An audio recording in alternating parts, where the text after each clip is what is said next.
do wrestling and everything coast to coast with your host, Spicy Joe Esquire, Evan Ginsberg, and Dr. Mike Leno. So, gosh, I was just thinking, we've had guests, we've had panel shows, guests, special guests, all sorts of stuff going on. It's actually a really rare situation where it's just the three of us. So I thought maybe it's a decent time to reflect and to talk about some just miscellaneous grab bag items, which is always popular with the fans. So I think this year has been our biggest year because Vince Russo, we got a lot of critical acclaim. We beat pretty much everybody to the punch. Mamie Van Doren, I had friends like our managerial friend Toto and Tom that loved that, and then the big 6th anniversary show Russ put together. And I thought you guys, I want to credit you guys. I don't often do this, and I usually give Russ a hard time, but I thought you guys were on game for Vince Russo. That was great. Somebody's getting arrested. But the Knicks fans are still rioting. They're still rioting. I was going to ask you about that. That's one of the topics of the show here. Is I was going to say, what was it like being in down at the heart of the beast when the Knicks finally won their first championship since '73? I watched it at home and I enjoyed it. And as a lifelong Knicks fan who was there in '69 and '73, live at the Garden, it was meaningful. It was emotional. At the same time, idiots beating up somebody because they have the opposing team's jersey. These guys are morons. You could kill somebody, you could permanently injure somebody, you could get arrested, you could get sued. Why? Because some guy is a fan of the other team and the players are millionaires playing for billionaires and you can't even afford to get into the building anymore. It's like, why would you care enough to attack somebody? And here in the Bay Area, over 10 years ago, there was a guy by the name of Brian Stowe. You've heard of him, Mike. Oh, yeah. I was following up on that. It was a horrible story at the Candlestick. Was it still at Candlestick or Pac Bell? Yeah, it was. It was Pac Bell. You're right. Yeah, no, it was in Los Angeles. It was after a Giants-Dodgers game. He was a Giants fan, right? Yeah, and he wore a Giants hat, and he was at the Dodgers game, and somewhere in the parking lot, someone hit him with either a bottle or a brick or something along those lines, and he was forever disabled. He was in a wheelchair. He was on a respirator. I think he finally passed away. I heard a couple of years ago, he finally, from the injuries, because he was almost in a vegetative coma. Yeah, it was terrible. It was just awful. Terrible, and all because, he was with I think another Dodger fan, too. Oh, it was like 3 of them, Russ, if you remember all of that coverage. I don't get it. It's like respect. I love when people get together. I love New York anyway, but I had on our 3 TVs, I had the ABC, the NBC, and the CBS affiliates from New York. I can get on DirecTV. I would watch the parade, all of the things at City Hall I thought was cool. And Brian Stowe is still alive. He's still alive. But he's basically disabled, walks with a cane, has lost pretty much his entire life. Everything from I don't get it. Fortunately, I don't think we've heard about that in wrestling or MMA where fans turn into assholes. It's like, why can't I enjoyed it so much. I'm watching. I haven't been I was hoping the Knicks would someday something would happen because we had all of these years. However, Evans, what is it, 52, 53 years since the last year? They had riots in Madison Square Garden for wrestling. Vic the Bruiser and yeah, but it's not people attack. Well, maybe you're right. It's more. I thought fans attacking or attempting to attack the wrestlers as opposed to fan on fan violence. Like you remember, Gagne was wrestling Nick Bockwinkel. I think it was '75 in Chicago Amphitheater, where I saw my share of riots, which were fun. But some guy pulled out a gun, a pistol, and was like shooting at the ring. He didn't like Vern Gagne, the babyface, and then he ran out the back. And they never caught him. They never caught the guy that stole the original and actually expensive Vern Gagne AWA world title belt either. Well, Piper had to go to the ring in a bulletproof vest a couple times because he'd been stabbed. Who? Yeah, Piper. and wasn't it Blackjack Mulligan also got He flagged? got shivved like in 1971, his first foray into Tri-WF for Vince Sr. It was at the Boston Garden, and somebody was like, the full extent of his leg was just sliced open. So he showed me when I interviewed him in '75 backstage at Madison Square Garden, him and Lanza, they just come into Blackjacks and showed me that scar. It was pretty brutal. Mike, there was that Polynesian Pro Wrestling show in San Jose. That was like the Rock was on that show, and there was a tag. I went to that. Well, the Rocky Johnson was not the Rock. Johnson. Sorry, you're right. Sorry, I was there Johnson. too, and it was Liam Mavia just brought the tour over from Oahu.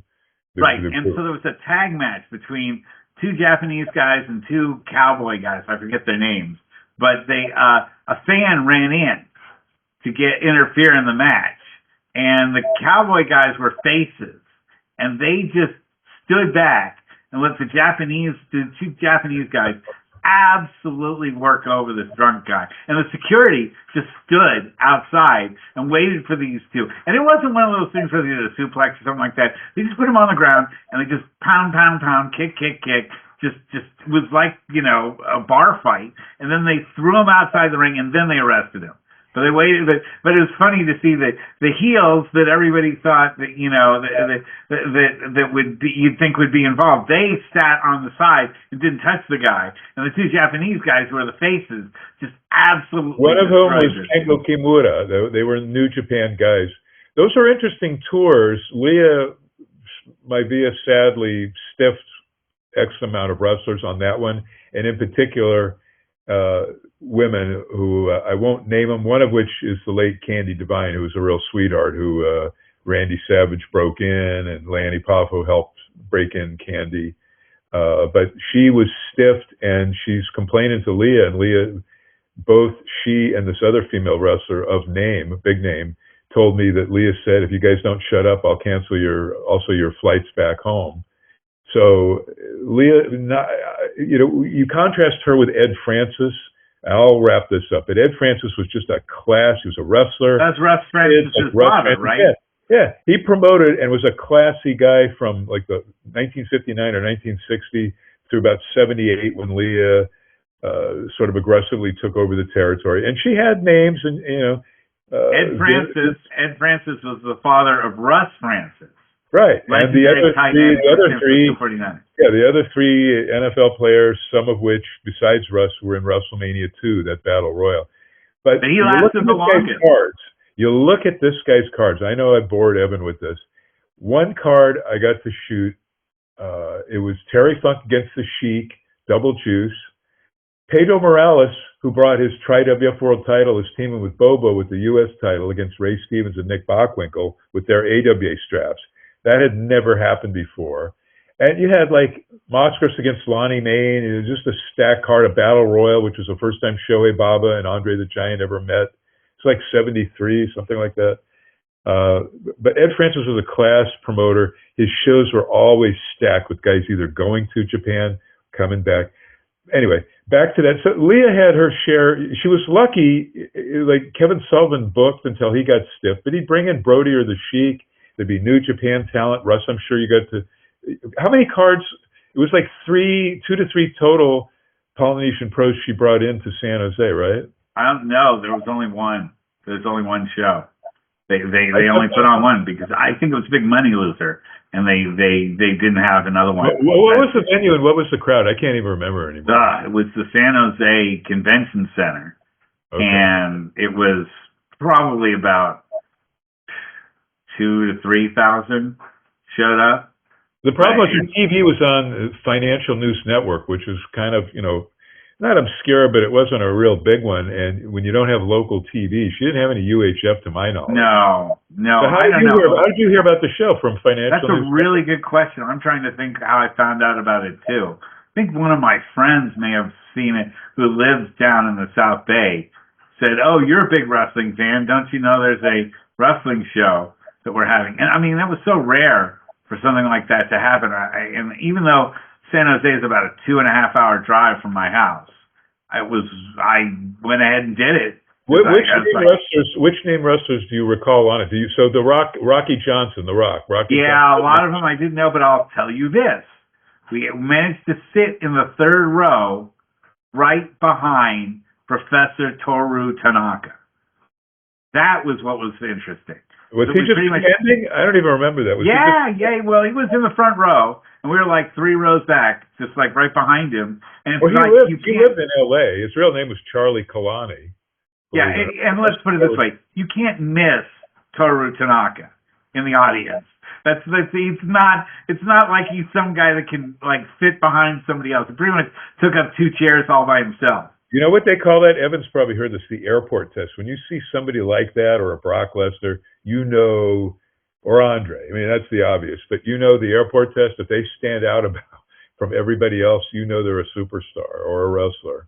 So I just by accident, I bumped into Fred Gwynn. We were on the same plane. Wow. And I bumped into Sonny Rollins. We were on the same plane. And I walked up to both of them and got their autographs, and they were super nice. Today, they would spin it as you're stalking them at the airport, and I happen to be on the same plane with these guys. What did you get to talk? What did you discuss with like both guys, like Fred Gwynn, Herman Munster, and a million other things? I just said I'm a big fan. Could I have your autograph? And he was very nice and down to earth. Sonny Rollins, I said, man, you're like my hero. I've seen you like 20 times. And he did like a whole thing and a drawing of a saxophone. Wow. We also shared a flight back once with Mike Farrell from MASH. Oh yeah. You did? Yeah, he was sitting right on the aisle next to us. Like, you're BJ Honeycutt from MASH. Yeah. And he actually did live in Mill Valley, which is right across from where I lived in Tiburon. So we were talking about, Marin County and life in Marin, which is interesting because in MASH, there's a direction, there's a direction pole that, has all these different like areas, how long it is to go from Korea, where they were stationed in Korea to where their homes were. And one of them says Mill Valley on it. So I think he probably is. Is it Belvedere or Tiburon that's the bigger high rent? Both of them are very expensive, billion-dollar homes. Yeah, Belvedere. Belvedere is one of the most expensive square miles on the face of the earth. If you took it home by home, one of my really good friends grew up on Belvedere Island, and Belvedere Island is you can't if you have to ask how much a home is in Belvedere Island, you can't afford to live on Belvedere Island. Period. When I first moved up to the Bay Area, I dated David Lynch, the director's niece, and she was from Tiburon, and she was like 6 feet tall, which is pretty insane. But yeah, it was easy to see. It's like the first time I ever went to the Village, it was with Evan, and we saw Steven Tyler from Aerosmith. You remember Evan? Yeah, Liv Tyler? Yeah. Just like New York. And then another time when I was watching Evan's place, somebody, a female friend, I'm watching her place, and I go into Central Park, I see Candice Bergen pushing a wheel, a children's... Yeah, we're very dated in New York. So my father, I've said this before, he said the only people that stopped traffic in New York, he was a taxi driver, Muhammad Ali, superstar Billy Graham, and Julie Newmar, because nobody was built like Julie Newmar back then. He was driving in the 60s and 70s. He said those three would literally stop traffic. Like people would get out of their cars. Oh my God. Muhammad Ali was the most famous person in the world, bigger than the Pope or the President. People don't realize that. I remember Muhammad Ali Mania. I definitely remember. But I'll tell you why, for the younger people that don't realize it. Back then, the technology kicked in, so you saw his fights on pay-per-view. And back then, he trained... There was no such thing as pay-per-view for Muhammad Ali. He was on Wide World of Sports. But also it was closed circuit in the movie theaters, they had racetracks, and... Yeah. But we had to listen to the radio. We didn't have access or whatever it was. We didn't want to go to the theater. So you'd listen on the radio to the listen and later on all the other... Muhammad Ali was on Wide World of Sports. They showed him fight for free, like 3 or 4 times a month. You didn't have, and he Not would 3 or 4 fight times like a month, 3 3 or or 4 times a year. Yeah, I know. That's what I'm saying. Is that he was fighting like it seemed like every week for a while. There was taking no on- more exciting period, though, than the Inoki stuff, which originally, and I've told this to Evan, I don't know if Russ, I've told you, Bruno told me the whole story. Originally, it was supposed to be him against Ali, and then Vince McMahon Sr. just couldn't get the financial backers. So New Japan and Inoki, they swooped in and took that, but Vince still had a hand in promoting it in the U.S. And to see, because you have Blassie there who could speak Japanese, and he's sort of the conduit. But when Ali is there, and then there was Blassie standing right next to Vern Gagne and Dick the Bruce, and I'm just going, man, it does not get any better than this. We very seldom in wrestling had any mainstream coverage whatsoever, and this was before. No, it was a little bit after, but this is, Andre's on the Tonight Show, but Carson wasn't even on that night, so he's on with I forget who subbed for him, Mike Douglas or something like that. Just that whole build-up on Wide World of Sports and Ali taking on Buddy Wolf, and who was the other guy he took on? Like Vern Gagne seconded Buddy Wolf for that one. But Ev, do you remember he had one? Oh, the Monsoon one, Ali and Monsoon. Yes, I remember that. I've seen clips of that too. But Evan, tell us what the city's been like since winning the championship. I remember. Evan, did you hear? You could hear people shouting and fireworks going off, even though you were home, right? Yeah, the apartment above me, like my ceiling was shaking. Like it was really, if it weren't for the 63 morons who got arrested, the last night when we won, the violence and the destruction, and it kind of put a little damper on it. But they said there were like 2 million people in the streets, so. If 63 of them were assholes, that doesn't mean, all of New York are bad people. No. God knows what it's going to do for tourism, because people, all they see is the bad stuff. They don't see everybody. They were singing New York, New York. They were singing all the New York, theme songs, and it was great. I mean, for the most part. But so in San Antonio, they beat up a father and a son who was wearing Nick gear, and the father, 62 years old, has bleeding on the brain. So terrible. I mean, this is in the media today, and they have pictures of the guy. It looked like a nice father and son team. They traveled out there, so. They should be happy that people came from New York to drop money in San Antonio. I mean, I have a Roberto Clemente shirt. I don't want to have to, Roberto Clemente was a hero. He died doing humanitarian aid, died in a plane crash. I shouldn't have to worry if I go to a baseball game, somebody's going to object to me wearing a Roberto Clemente shirt. It's ridiculous. I mean, but it all goes back to the tribalism discussions we've had many times on the show. That we're getting more and more tribalistic as time moves on, and whether it's Nick San Antonio or AEW against WWE, or your soccer team is better than my soccer team with the World Cup going on. That's kind of tribalism. What about in wrestling itself? I saw online there was an indie promoter, and he has a handwritten list with like 33 other promotions that his wrestlers cannot wrestle for. These guys are making $20, a night or whatever, and this guy's got a laundry list handwritten. You cannot work for anybody else. So what about podcasts? I won't mention names, but recently a guy wished us a terrible death because we disagree on wrestling. Can you imagine how sick that is?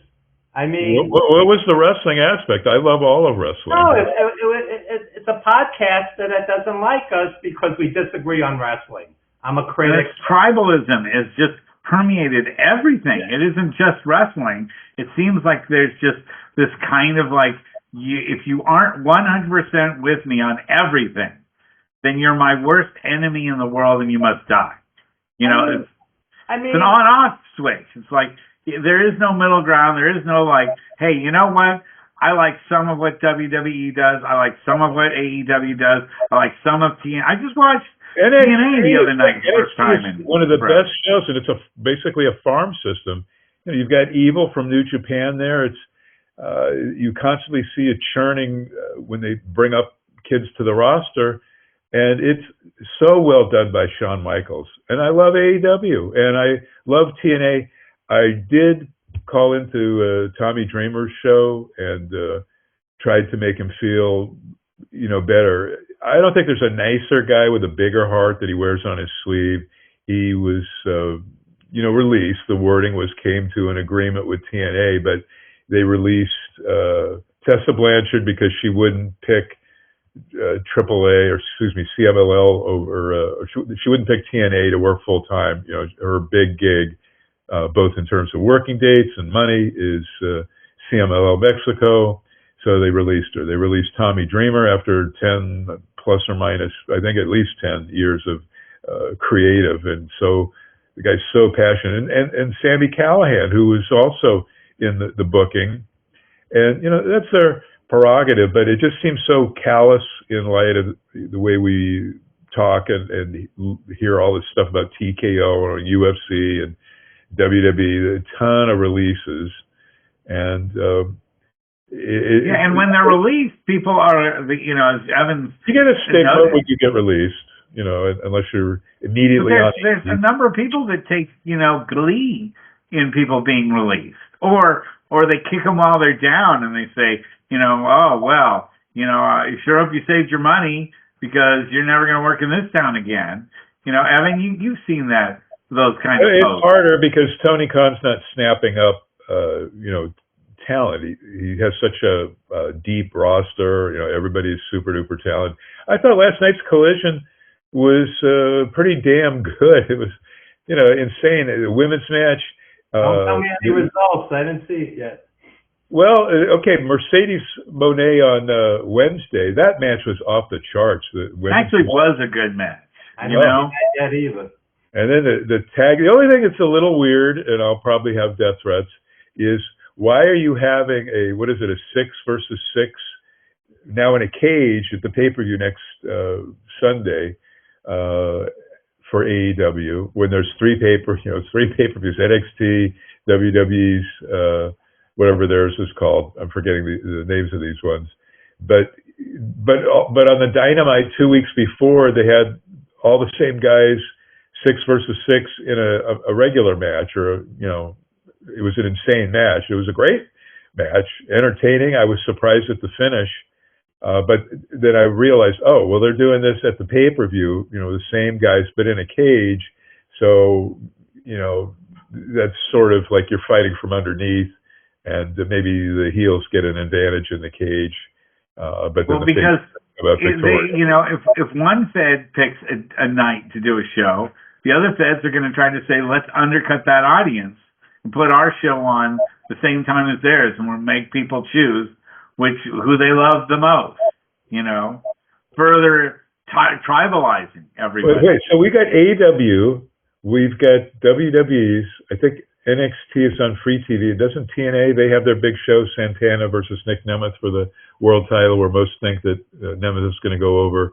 Santana is being called up to WWE. You know, you almost look at TNA as sort of like within the world of, and it's in WWE's world pretty much, and they are for the farm system for TNA is going to be Al Snow in OVW, which OVW is on DirecTV. You can get whatever it is, New England Sports Network. It's a 2-hour show, and it's very, very good. And you know, Al is a genius.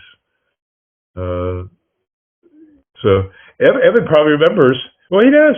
Al Snow, the very first time, even before Smoky Mountain, Al Snow teamed with the Future Kane was on my St. Louis convention. I didn't book that wrestling marathon show. All of the indies in Illinois and Missouri in May of '92 did. Al Snow was, he teamed with Glenn Osborne, I guess is his real name, with the Future Kane and the Future, whatever his doctor, what was his name? Isaac Yankem. Oh yeah, well, Glenn Jacobs, unfortunately. Glenn Jacobs.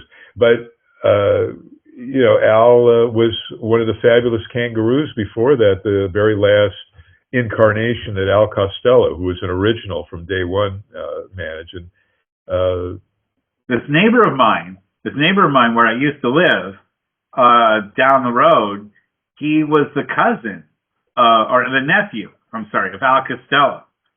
And so he gave me a bunch of original kangaroo his stuff. sister, Al Costello's sister lived in Pacific Heights on Broadway Street. That's right. That's who he is. He is the son of that sister, and he lived near my house, where I used to live. So you don't know him anymore because Al took me there, and his sister could sing opera like Al could sing. I haven't talked to him. His wife was in an unfortunate accident. I was friends mostly with his wife, and then his wife got into a really bad accident, and I think they had to move. I mean, she wasn't able to work anymore, and so they had to move to a different place. I haven't talked to them in years.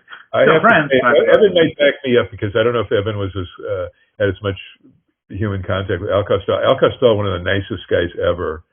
Even though he was a heel most of his career, I don't know how you can pass for a heel when you're a total sweetheart like Al Costello was. He's just the nicest guy. I was so happy to have him at the St. Louis Muchnick 3-day. That was the only convention reunion I ever put together. Ev, do you have any thoughts on Al Costello with Roy Heffernan or Don Kent? I met him once at one of the few Cauliflower Alley events I went to, and he actually brought me to his room and showed me his scrapbooks and his memorabilia, and the guy was like totally down to earth. The guy couldn't be any nicer.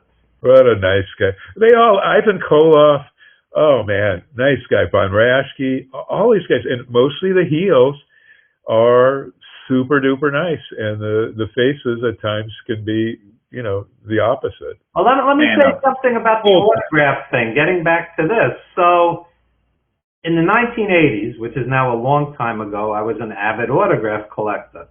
And, Muhammad Ali would walk down the street and sign anything for anyone.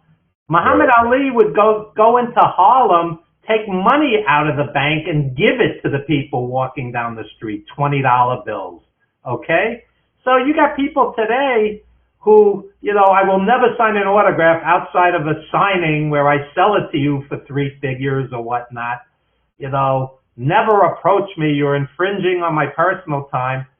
Most of these people are a pimple on the ass of a Muhammad Ali. And one day they'll be sitting at an Elks Lodge or a VFW hall when they're not in WWE and be happy if somebody approaches them for an autograph because their star will have waned. Well, that happens with this show, unfortunately. I mean, some of the great people that we've had on the show, like Mamie Van Doren and Stephanie Powers and obviously Vince Russo, they didn't charge us for being on the show. But, I mean, I will mention him by name. Paul Hard Rock Diamond wanted to be paid to be a guest on the show. And I'm not trying to be... Paul Diamond, the original AWA Dick the Bruiser Paul Diamond from the 60s? No, the one that came after. The guy who was Kato in the Orient Express. Yeah, he had a mask on because he wasn't Japanese. Yeah, it was Max Moon. He was Max Moon. Max Moon wanted us to pay him money to be on the show. And I do take that concept. Well, they get spoiled. Evan and I have had these conversations back on Legends radio, in that when Feinstein and others started doing the shoot tapes and paying these guys to talk on air, they got spoiled. So they don't want to do anything without getting paid. But all you got to do is look at the world's greatest. Paul, if you're listening, I'm not giving you a dime to be on the show. You're lucky that anybody cares that you were ever a wrestler at all. And so to have a chance to tell your story and promote whatever, cause or whatever, stuff you want to promote, I'm happy to do that. This was recently. Was this a couple of years ago, Russ? No, this was last year. I asked him. And, he took the high horse on me and said, I won't talk to you unless you pay me. Well, you know what? Like Evan says, in about 10 years, he's going to sit there and go, God, I could have had a chance to be interviewed, and I What would turned we it have down. to say to him anyway? I think he came from the AWA before he went to WWF. I used to be a fan of his before this, but I now, like Pat Tanaka would do. I could really call good. it Pat Tanaka. Pat Tanaka would do the show. I would have more interest in talking to him because he was. I would too. I would too. A brilliant booking mind, and he was athletically gifted, amazing. And I asked him a million questions about his dad. You know, his dad would get, just talking to. Who was his dad's not Toru Tanaka. Was not his dad's. No relation. Absolutely no relation. Okay, I always thought there was. So. No. But Pat Tanaka's a good dude and an amazing talent in his day, and guy. I mean, he was one of the first. Didn't Diamond Dallas Page? Well, it doesn't matter. Diamond Dallas Page managed those guys before they went to WWF. No, that was Mr. Fuji. No, I'm talking about in the AWA. Tanaka and Paul Diamond wrestled there, and Paul Diamond got his name from a guy who was a real legend from 60s, 70s, who I brought him to Legends with Evan, but he was a regular Cauliflower Alley, and he lived down in Silicon Valley. Super nice guy, did a book on his life. Yeah, not this guy. That was the real Paul Diamond, not the tall guy with the dark hair. But anyway, I interrupted Evan. Evan was talking about Ali, no bigger legend, and so Ali fought in Zaire, so he trained in Africa for months. He was Muslim, so the Muslim world knew him. The technology had kicked in. He was literally more famous than the Pope or the President. So the most famous guy in the world had no problem signing autographs.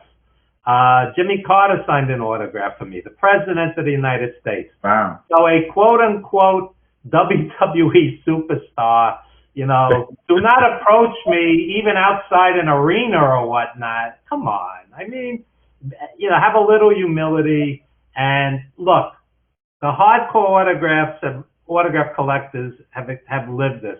All a celebrity, any celebrity, wrestler or otherwise, has to say is, I'm in a rush, I'll just do one.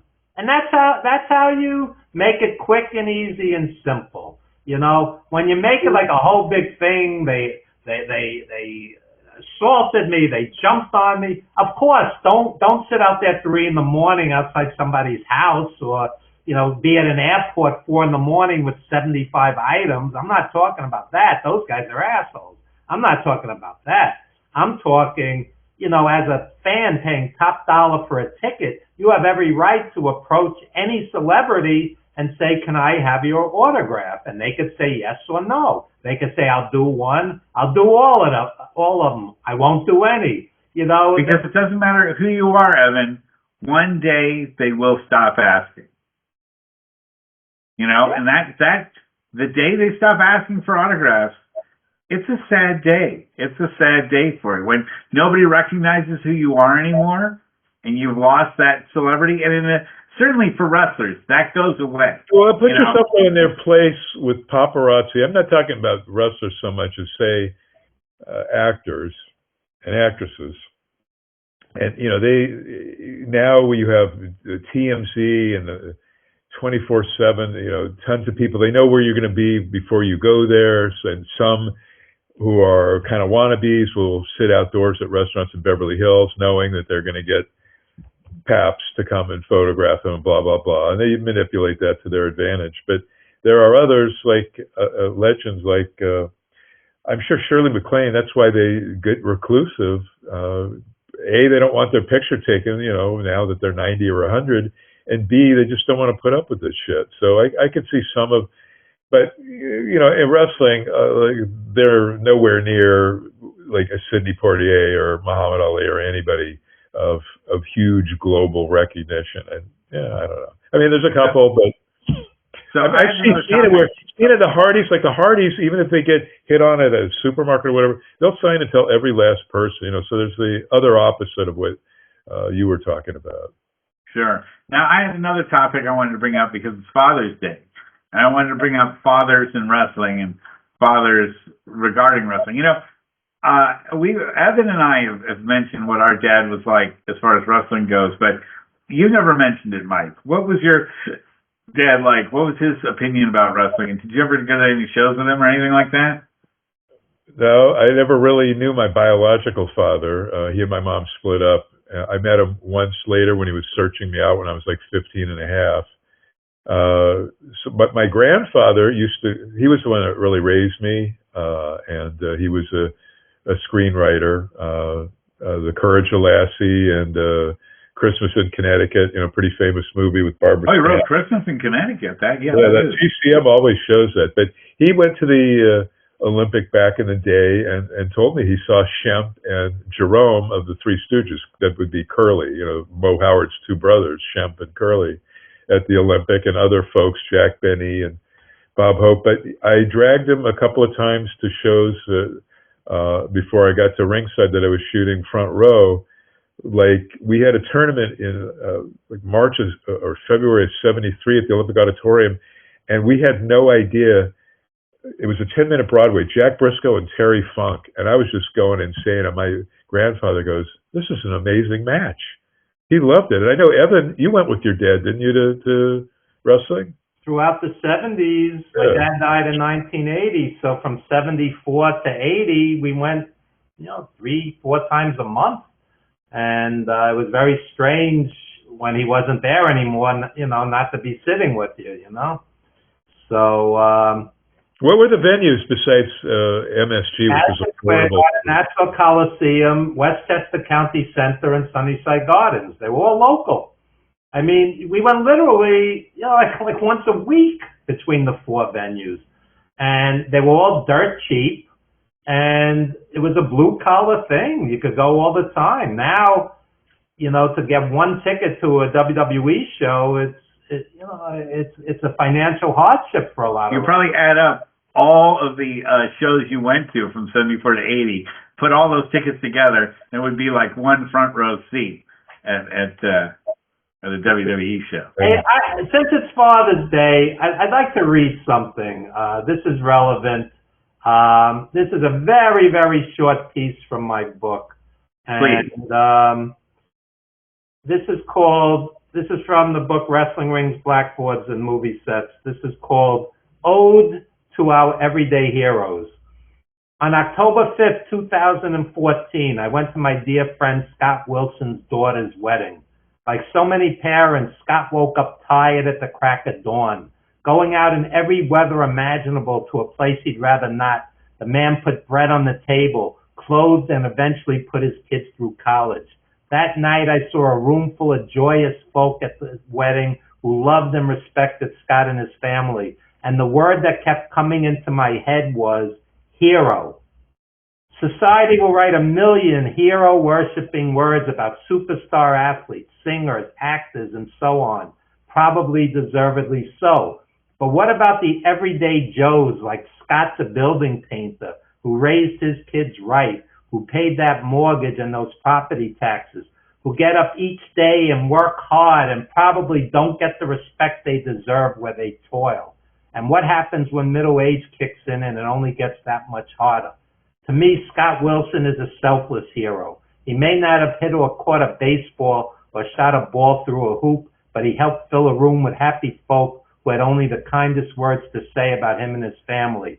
We've heard plenty about superstars. Well, this is for the everyday dads, moms, single moms, and grandparents who raise kids. They get up when their bodies don't want to, sacrifice mightily, and mostly never get their due. For all the Scott Wilsons out there, they may not be writing about you, but this one is for you. And I think that's appropriate on Father's Day. Yeah, it is. And Russ is a father with 2 kids who's not I know, rich, and it's not easy, and people don't understand this. I do think it's interesting that of the three of us, I'm the youngest and I'm the only one with kids. But it's a weird feeling because I don't have respect for my father, and I really feel like he let me down in a major way, and it wasn't just one thing, but it was a lifetime of him truly not understanding who I was and never wanting me to be who I wanted to be, but to be an imagined version of myself that he had, an idealized version of myself. And I think that's one area, Evan, where you're very lucky, is that your dad always accepted you for who you were.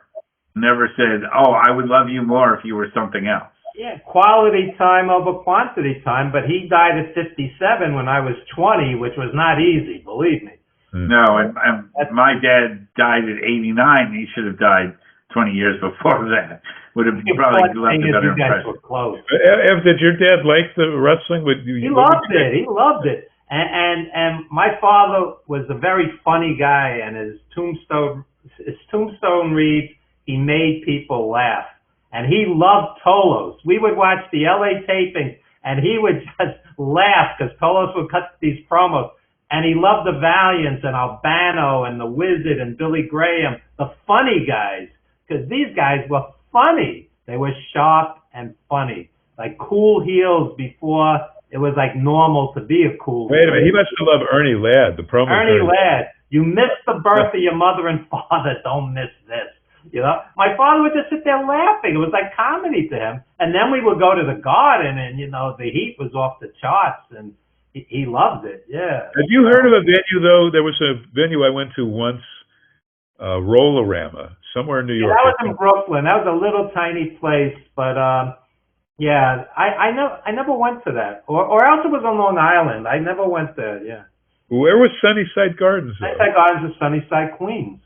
So they tore it down and put a Wendy's up. It's like I was so upset. But tell us about the venue though. What did the venue look like? It was a little tiny hole in the wall with no air conditioning. So I'll tell you a great Sunnyside Garden story. It was the dead of summer. The executioners are wrestling Strongbow and White Wolf. And two out of three falls, 45 minutes. Kowalski's got the mask on, and he's just coming at you like the Terminator. The guy was like in such incredible condition. We're sitting in the audience trying not to die. It's so hot in there. This guy's in the ring in a mask for 45 minutes. Under the lights. Under the lights. Kowalski was incredible.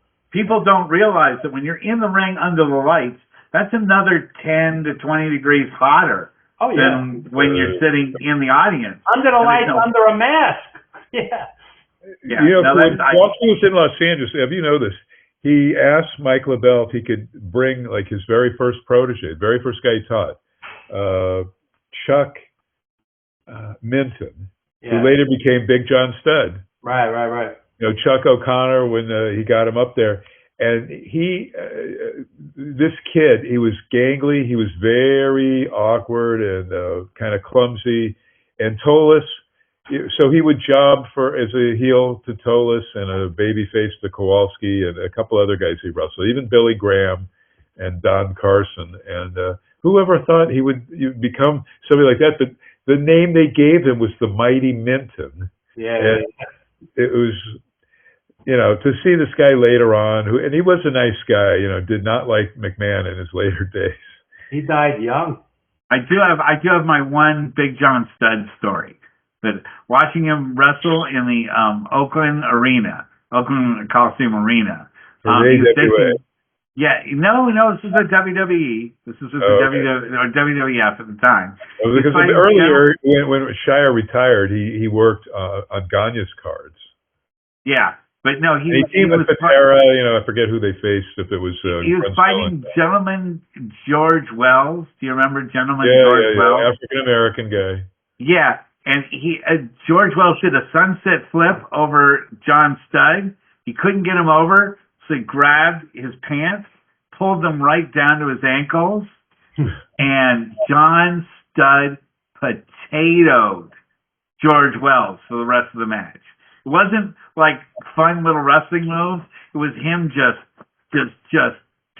boom, boom, boom, boom, boom. He just pounded him. He was so mad that he got pantsed in front of everybody. I should say if George Wells is still alive, because in the very bitter, awful Kansas City booking days of Roy Shire's promotion, he put the U.S. title on George Wells, who was kind of the drizzling shits, nice guy, but, you know, not the caliber of Ray Stevens or Rocky Johnson or Peter Maivia or No, Pat Patterson he was definitely an enhancement talent when I saw him. Well, he was an enhancement in WWF, but he Yeah. was a big deal in Kansas City. He was from Oakland, legit from Oakland. Yeah, he played for the Raiders at the back in the day, and he was played for a couple other teams. But anyway, guys, we're almost at the end of the hour here. Well, I'm going to plug a couple of things very quickly. Please, everybody. I never really plug much. Here's a book I know Ev would like, if you can even see it. Hold it in front of you. Hold it in front of your face. Freddy. All right. Fab Yeah. Five Freddy. Almost have it. All right. Well, Fab Five Freddy, legendary, with Mark Ronson. That's pretty major. Some faves of Evan and I, Taj Mahal and Kev Mo.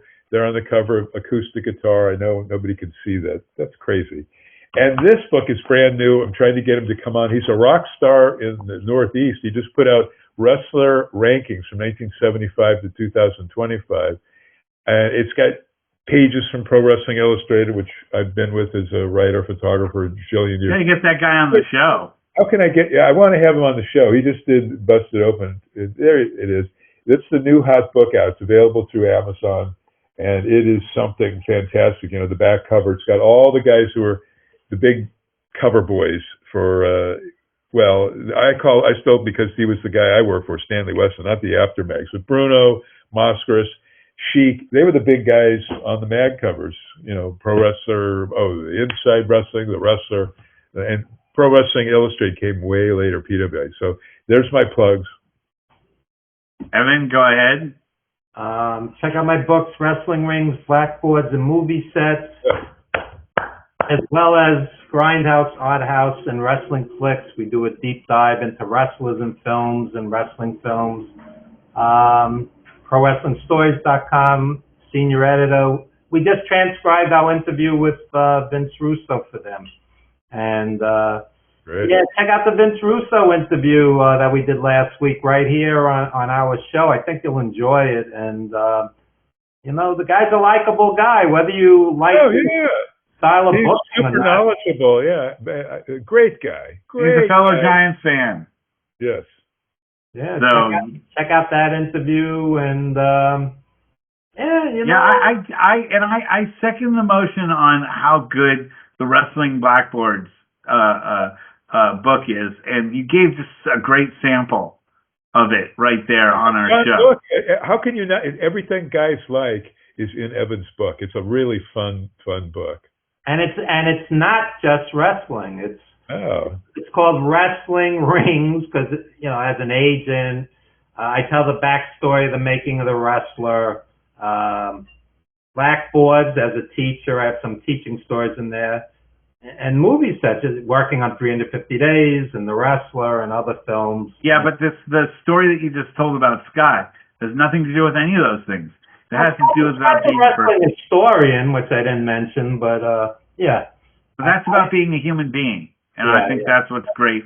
I think that book has so much to do with what you are as a person, and it's not just about wrestling. It's about who you are, Evan, as a person, and the things you observe. And your ability to put that on paper is something that is not to be undervalued, because I think a lot of us think the sort of things you're thinking, but we're not capable of expressing that in a written concept, in a written form. And that's a really great gift. Well, thank you. The first thing that people really should try to do is, if writing is difficult, just talk it. Just put it into some kind of recording, because with the technology today, you could always throw something into a Grammarly or a spell check or a grammar check. I mean, it doesn't have to be flawless writing, but pour your heart into something and it'll work. Except for idiots who it goes over their heads, which sometimes that's the case. But for the most part, if you're sincere and you pour your heart out, it's going to move people. And I mean, Russ, the story you just told with your father, that would make for an interesting story, because it's real. It's real. Not every relationship is perfect. So but you have to tell both. You have to tell all sides of the story. Hard for him to tell his side because he's dead. So I was watching Nuremberg yesterday about the Nuremberg trials. Did you see that? Did you see that? not yet. So Goering, who was the number 2 guy after Hitler, and basically the number 1 guy when Hitler died, you know, he surrenders. He's in the cell. He's about to go to trial, and it's him and the psychiatrist. And man, I'm telling you, it's an intense movie, boy. It's like he's like Hannibal Lecter, Russell Crowe, man. Russell Crowe is the heel in this, and it's rough. But if you played it as, you know, a caricature, it wouldn't work, because you saw the guy had a sense of humor. You saw the guy, you know, it was interesting. It's a great film. Not as great as Judgment at Nuremberg from like 1961. Judy Garland plays a concentration camp victim at the trial. I mean, that's a better film, but this is really intense. Oh my God, it's brutal. Check it out. I had 40 relatives die in the Holocaust. You know, so all these Holocaust deniers. Oh well. They're like My great great uncle was the premier author about the Holocaust, and his wife was known as the librarian of Auschwitz. Wow. So people go, it wasn't real because I didn't see it. I mean, I wasn't there when John Wilkes Booth shot Lincoln. Doesn't mean it didn't happen. But just go to Ernie Ladd. You weren't there for your own birth, or you wouldn't. You know, you couldn't visualize your own birth, say, either. I mean, was I there when Washington crossed the Delaware? It actually happened. I mean, it's just the stupidity of it. There's footage. Oh, they faked the footage. I mean, come on. Because they didn't. We live in a different time. Wait until they start talking about AI and all this stuff. It's going to be... AI is going to make everything like, is it real or is it not real? That's true. That's another topic for another show. Anyway, guys, great to have you on. We'll see everyone next week, where our guest will be David Dutra. Hope everyone joins us. We'll see you next week. Who's the wrestler? Combate Kurosei. Gomendasei. Good night, everybody. I got to go take care of my...